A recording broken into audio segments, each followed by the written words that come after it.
ये जो हल्का हल्का सरूर है, बियॉन्ड होम्योपैथी में आपका स्वागत है। आज हम सरूर के ऊपर बात करेंगे। यानी कई लोग शराब की बीमारी से इतने ज़्यादा पीड़ित होते हैं कि उनको कोई भी लास्ट में चारा नहीं बचता और काफ़ी परेशान भी होते हैं, घर वालों को भी काफ़ी परेशान करते हैं। तो हम बात करेंगे कि अल्कोहल के एडिक्शन को कैसे छुड़वाया जा सकता है और छूटने के टाइम के दौरान कैसे उस समय में आपको बिना परेशानी, वो जो स्टार्टिंग का 1 महीना होता है जिसमें इंसान को नींद नहीं आती या फिर भूख कम या ज़्यादा हो जाती है, काफ़ी बुखार सा फील होता है, शरीर टूटा टूटा फील होता है, उन सभी को हम विथड्रॉल सिम्टम कहते हैं। यानी शराब छूटने के बाद के कुछ दिनों को हम क्या बोलते हैं, विथड्रॉल सिम्टम्स। तो इनके ऊपर हम बेसिकली आज चर्चा करेंगे। हम ऐसा सुनते आए हैं कि स्टार्टिंग में इंसान क्या करेगा कि रैंडम किसी भी ओकेजन पे अल्कोहल का सेवन करेगा और धीरे धीरे करके उसको आदत पड़ जाएगी, पर ऐसा नहीं होता। क्योंकि कई लोग आप ऐसे देखते हैं कि स्टार्टिंग में ओकेजन पे पीते थे, उसके बाद 1-2 बार और फालतू पी लेते हैं, उसके बाद भी उनको लाइफ लॉन्ग आदत नहीं पड़ती। अब हम उन लोगों की बात करेंगे कि जिन्होंने स्टार्ट तो किया था ऐसे ही रैंडम ओकेजन पर, उसके बाद 1 साल के अंदर अंदर वो हर रोज़ पे आ गए। तो उन लोगों में हम ऐसा देखते हैं मानसिक कारण के आधार पे, जैसा कि मैं सभी पिछले वाली वीडियो में आपको मानसिक कारण लगभग बताता हूँ। तो मानसिक कारण में एक जो सबसे प्रमुख कारण है उस चीज़ का नाम है एस्केपिज्म। यानी कई बार इंसान एस्केप होना चाहता है, कई बार अपनी उसके आसपास की स्थितियों में जब उसको आमोद प्रमोद और काफ़ी आसक्ति विरक्ति और कई सारे ऐसे इमोशन जैसे क्रोध है, चिंता है, इस तरह की दुख या फिर चिंता या गुस्से से निकलने के लिए वो क्या करेगा, अल्कोहल को दिमाग सूद करने के लिए यूज करेगा। अब बात होती है कि अल्कोहल से अगर सूद किया जा सकता है तो दूसरे और भी तरीकों से सूद किया जा सकता है, जैसे मेडिटेशन से या किसी अच्छी मेडिसिन से भी सूद किया जा सकता है।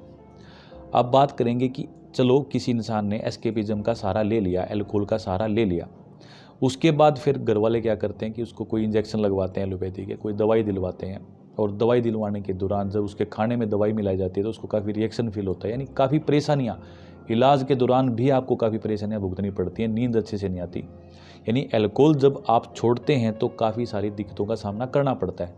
उस समय को हम विथड्रॉल सिम्टम्स कहते हैं। विथड्रॉल सिम्टम का किसी भी पैथी में, आयुर्वेदा और होम्योपैथी छोड़ के किसी भी पैथी में इसका अच्छा इलाज नहीं है।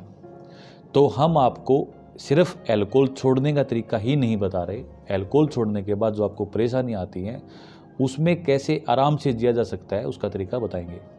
तो अल्कोहल छोड़ने की जो दवाई है हमारी होम्योपैथी में, उस दवाई का नाम है क्वेरकस। क्वेरकस मदर टिंचर आप लें, उसकी 5 बूंदे सुबह, 5 बूंदे दोपहर में, 5 बूंदे शाम को। अगर आप अल्कोहल थोड़ी पीते हैं, अगर आप ज़्यादा पीते हैं तो 15-15 बूंद की जा सकती हैं, और 3 बार की बजाय 5 या 6 बार भी की जा सकती है। उसके बाद हम बात करेंगे कि कुछ ऐसे विथड्रॉल सिम्टम्स जिनके ऊपर स्पेशली हर इंसान के अलग अलग सिम्टम होते हैं।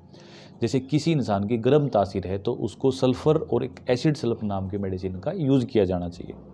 अगर किसी को स्पेशली पेट में जलन बनती है अल्कोहल छोड़ने के बाद, अगर फिर भी वो अल्कोहल मजबूरी में पीता है कि मेरे पेट में दिक्कत आ जाएगी, मुझे अच्छा फील नहीं होगा, इसलिए मैं अल्कोहल पीता हूँ, क्योंकि कई बार स्टार्टिंग में इंसान आदत के तौर पे शुरू करता है और बाद में उसकी मजबूरी बन जाती है, तो वहाँ पे सल्फ़र और एसिड सल्फ नाम की मेडिसिन यूज़ की जा सकती है। दूसरा फिर क्या है कि अगर आप अल्कोहल छोड़ते हैं और अल्कोहल आपकी लगभग छूट भी गई है और आपने पक्का मन बना लिया है और क्वेरकस नाम की दवाई ने अच्छा काम शुरू कर दिया है, तो उसके बाद जो दिक्कत पैदा होती है, स्पेशली आपको जब नींद नहीं आती या शरीर टूटा टूटा फील होता है, एनर्जी फील नहीं होती, तो वहाँ पे हमारी 3 दवाइयाँ आप यूज़ में लें। पहली दवाई का नाम है एविनास्टाइवा। एविनास्टाइवा मदर टिंचर की 15-15 बूंदे, जैसे क्वेरकस मैंने बताई थी, ऐसे करके आप लें। दूसरी दवाई का नाम है पैसीफ्लोरा। पैसीफ्लोरा की सिर्फ जब आपका सोने का मन करता है उससे 1 घंटा पहले आप 20 से 30 बूंद के बीच में डाल के, पानी में डाल के पिएं। तीसरी दवाई का नाम है विधानिया, यानी जिसको हम अश्वगंधा भी कहते हैं। अश्वगंधा की होम्योपैथी में बहुत अच्छे तरीके से दवाई बनाई जाती है। इन तीनों दवाइयों को भी आप एक साथ विथड्रॉल सिम्टम्स को ठीक करने के लिए यूज कर सकते हैं। आज के लिए धन्यवाद।